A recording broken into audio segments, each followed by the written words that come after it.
Hello Internet, and welcome to my series of Hunger Games film reviews. This is it, folks. We have now made it to our final stop on our journey across the Hunger Games saga before we revisit Panem and the Ballad of Songbirds and Snakes. This is Mockingjay Part 2. Released on November 20th, 2015, it is an immediate follow-up to Mockingjay Part 1, and an adaptation of the final book in the original Hunger Games saga, Mockingjay. Here, Katniss Everdeen and the rebels of District 13 enter their final battle to liberate Panem from President Donald Sutherland.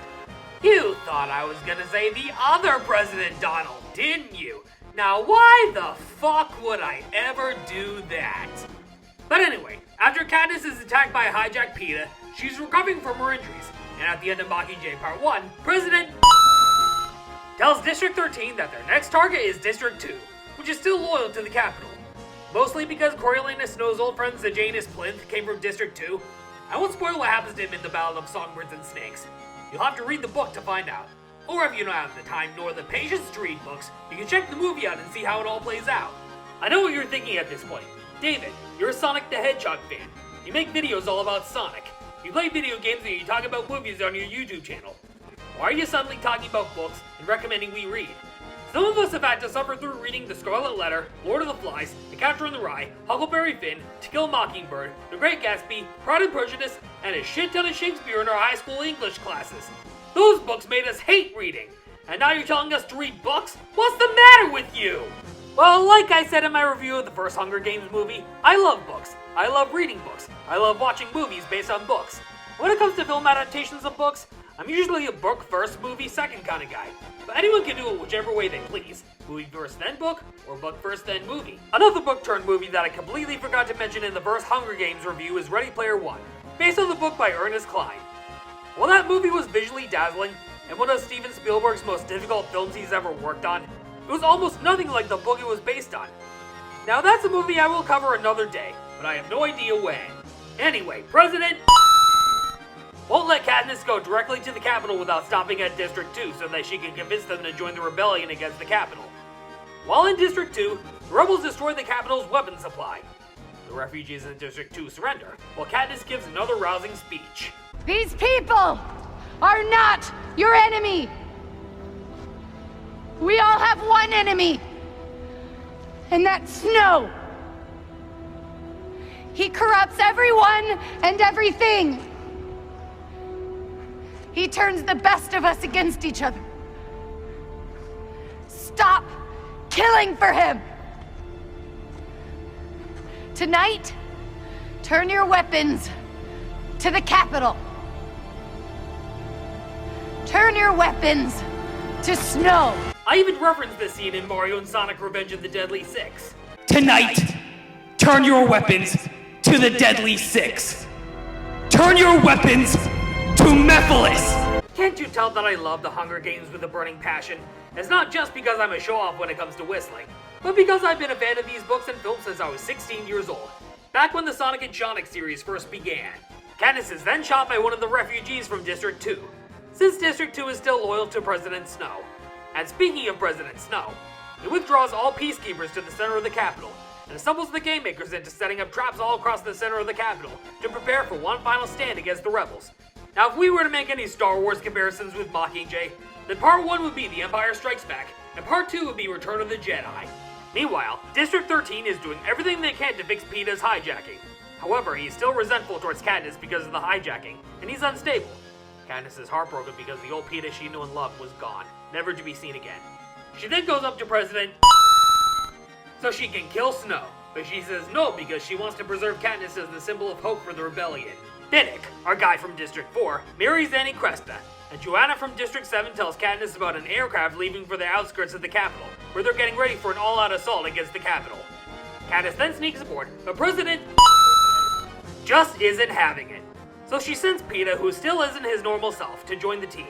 The team is given cyanide pills to prevent capture, dubbed Nightlock because apparently, Nightlock berries have more uses as weapons outside of the 74th Hunger Games arena. The leader of this squad is Boggs, played by the Prowler himself, and soon to be the new Blade, Mahershala Ali. He explains to the Star Squad that they're to be the face of the invasion of the capital, and not the actual invaders.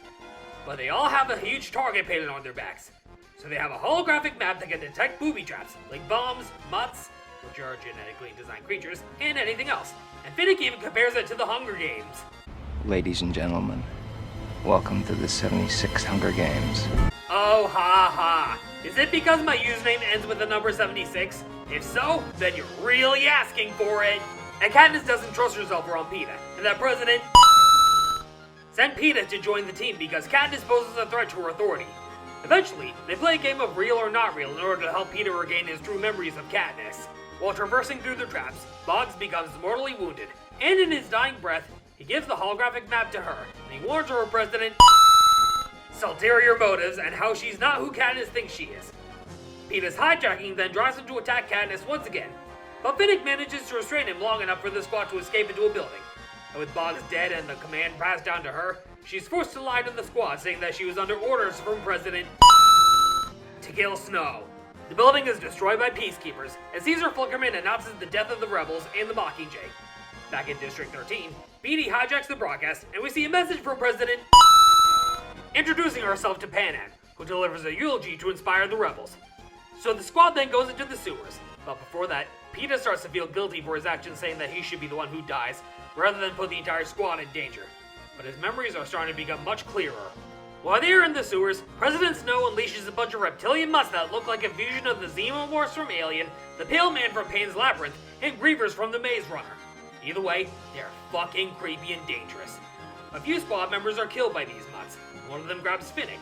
Katniss is forced to say the word Nightlock 3 times to blow up the holographic map and destroy all the lizard mutts, leaving Finnick to die in the process. So yes, almost everyone dies in Mockingjay Part 2. First Boggs, and now Finnick. Who's next, you may ask? Well, you have to follow along with me and find out. And after getting attacked by peacekeepers, they book it out of there and take refuge in a safe house owned by Tigress, a former Hunger Games stylist. As you can see, she modified herself to look like a tiger. She is actually the cousin of Coriolanus Snow. We'll be seeing her in the Ballad of Songbirds and Snakes. But she won't be looking like this. Instead, she'll be looking like this and be played by Hunter Schafer. While hiding out in the safe house, Katniss admits that she lied about her mission to kill Snow, and that half the squad is dead because of her lies. But the remaining survivors actually knew that she was lying, but they played along because they trusted her. And according to Peeta, their deaths will be avenged once she kills Snow. Peeta and Gale then discuss their love triangle with Katniss, each saying the other won her over. And Gale says that deciding which one of the men she can't live without is Katniss' problem, and not theirs. Snow invites Capitol citizens to his mansion to form a human shield. Katniss, Gale, and the others approach the mansion in disguise, but the cover is blown once the rebels attack. And then, the most heartbreaking Hunger Games death in the entire series. Way more so than Rue, or anyone who died in the Hunger Games arena who didn't deserve it. A Capitol hovercraft drops bombs into the crowd, and Prim is killed in the process. When Prim dies in this movie, it was like a hole was punched in my chest. The same scissor who Katniss volunteered to take her place in the 74th Hunger Games, who was training to become a nurse. She's now gone. She's never coming back. Katniss was knocked unconscious by the bombs that killed Prim. She wakes up only to be informed by Hamish that the rebels won the war, and that Snow has been captured. While confronting him, Snow reveals to Katniss that it was President who orchestrated the bombings that resulted in Prim's death, in an attempt to turn Snow's followers against him. Katniss thinks he's bullshitting, until Snow reminds her when he told her that they agreed not to lie to each other. She confronts Gale about this, who takes full responsibility for not protecting Prim. Alma is now the interim president of Panem, and instead of holding the promised democratic election, she proposes that there will be a new Hunger Games, which Capitol children will be the tributes, as revenge. Most of the former tributes are outraged by this, including Peeta, but Katniss agrees to it, but she insists on being the one to kill Snow. And at Snow's execution, she gets ready to fire an arrow at his heart, but then, a shocking turn of events. After remembering what Snow said to her earlier about who was truly responsible for Prim's death, instead of firing the arrow at Snow, she turns her bow to President and turns her into President. So now I don't have to use that silly sound effect anymore. Katniss kills Coin, and Snow is killed by a mob. Katniss tries to swallow her suicide pill, but Peeta stops her. She's imprisoned for killing Coin, until Hamish hands her a letter from Plutarch Heavensby, a scene that had to be reworked following the death of Philip Seymour Hoffman. This letter says that Katniss will be pardoned, that there will be no more Hunger Games, and that she will be able to return to District 12. She returns home, screams at her cat saying that Prim is gone, and then she finds Peeta, who is mostly recovered. Since the deaths of Snow and Coin, Panem is finally at peace. There have been several changes in the lives of the people they knew, and years later, Katniss and Peeta are married, and they have children of their own. and Katniss ponders if they will eventually learn her story and about her time in the games. I'm giving Mockingjay Part 2 a 9 out of 10. So yes, that's it. That's the end of the Hunger Games saga. At least before the Ballad of Songbirds and Snakes.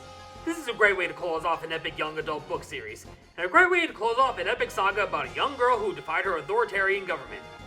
Her actions all throughout the series are nothing less than a big fuck you to President Snow. People are still divided on the splitting of Mockingjay into 2 movies, but as for me, I was never against it. But I really don't think the Hunger Games would have worked as a TV series. They were perfect enough as movies, the same way that I'm split over them rebooting Harry Potter and making it a TV series.